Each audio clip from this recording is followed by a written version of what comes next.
நம்ம நகர் கிச்சன் வந்து பிளாஸ்டிங் பண்ணியிருக்கோம் டைல்ஸ் ரஃப்காக. ஃபுல்லாக மேலே இருக்கும், கீழே ஃபுல்லாகவே டைல்ஸ் தான். பாருங்கள், நம்ம அப்படியே பூசி கட்டை பிடிச்சிட்ருக்கோம். இல்லை டேரெக்டாக நம்ம டைல்ஸ் ஒட்டிக்கலாம். இந்த மாதிரி டைல்ஸ் இந்த மாதிரி ரஃப் இருக்கணும். கோடு போடலாம் போடலாம், இந்த மாதிரி நம்ம ரஃபாகவும் விடலாம். ரஃபாக தான் இருக்குது ஆல்ரெடி.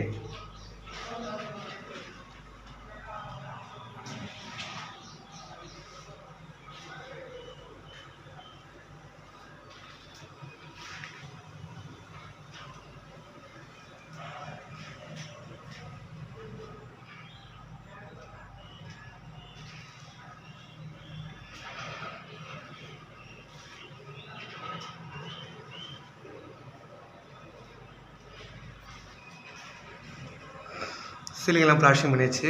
சீலிங் நம்ம நார்மலாக பாஞ்சு போட்டாச்சு. பாஞ்சு போட்டு மேலே லேப்டாப் மேலாம் பூசிட்டோம். லேப்டாப் வந்து நம்ம நைஸ் பண்ணி வச்சு ஃபினிஷிங் பண்ணணும். அதுக்காக லேப்டாப் அப்படியே விட்டுருக்கோம். மற்றபடி டைல்ஸ் வர வால் எல்லாமே ரஃப் மோட்லேயே நம்ம ஃபினிஷிங் பண்ணிட்டோம். இல்லை நம்ம இந்த மாதிரி ரஃப்பாக இருக்கும்போது நம்ம மேலே டேரெக்டாக அப்படியே டைல்ஸ் ஒட்டிக்கலாம். இந்த பாருங்க,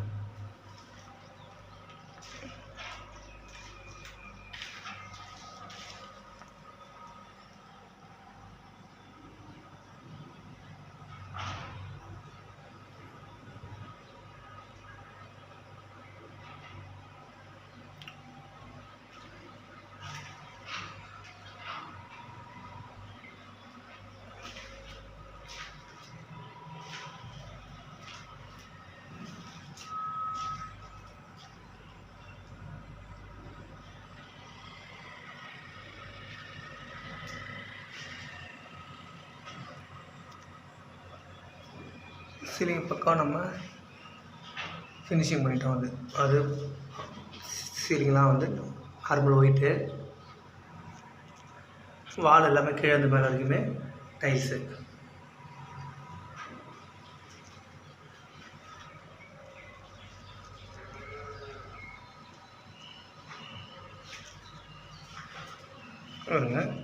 கிச்சனில் வந்து ஜன்னல் நம்ம வந்து பூசுகிறப்ப பீடிங்கை பாருங்கள், இதுக்கு திக்னஸ் அதிகமாக இருக்கும்.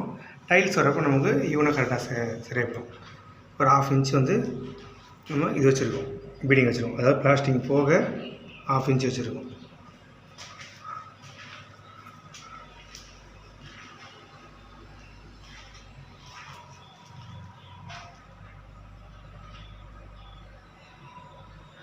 பார்க்க ஒரு மாதிரி பிளாக்காக தான் தெரியும்.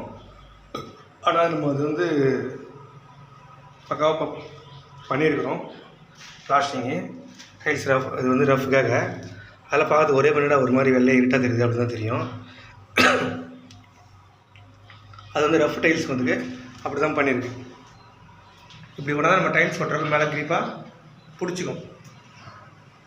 ஃபினிஷிங் பண்ணக்கூடாது, இந்த மாதிரி ரஃப்பாக தான் இருக்கணும். சில பேர் கோடு போடலாம், நம்மளும் கோடு போடுவோம். கோடு போடாமல் அது நைஸ் மண்ணில் பூசி தந்தால் கோடு போடுவோம். ரஃப் மண்ணில் பூசுறதுனால நமக்கு வந்து கோடு தேவையில்லை. ஆல்ரெடி அது வந்து ரஃப்பாக தான் இருக்குது பாருங்கள். இதில் டேரெக்டாக அப்படியே வந்து பிடிச்சிக்கும்.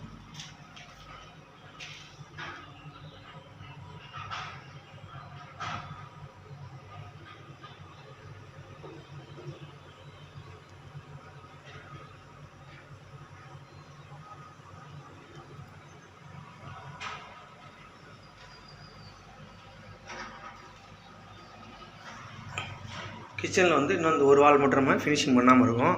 இது வந்து நம்ம ட்ராப்ஸ் கட்டணும். அந்த இடத்துல ஆல் சைடு வந்து கபோர்டு வைக்கிற மாதிரி அதில் இந்த ஒரு பக்கம் மட்டும் ஃபினிஷிங் பண்ணணும். ஃபினிஷிங் பண்ணிட்டோம்னா ட்ராப்ஸ் கட்டிட்டு நம்ம இதை ஃபினிஷிங் பண்ணிட்டோம்னா வலை கட்டி மெத்திட்டோம்னா அதுக்கப்புறமா அப்படியே இந்த வாலையும் ரஃப் அடிச்சிடலாம். அடிச்சுட்டு அதுக்கப்புறம் நம்ம கிச்சன் மேடை கட் பண்ண வேண்டியது தான். கிச்சன் மேடை கட் பண்ணி போட்டுடலாம்.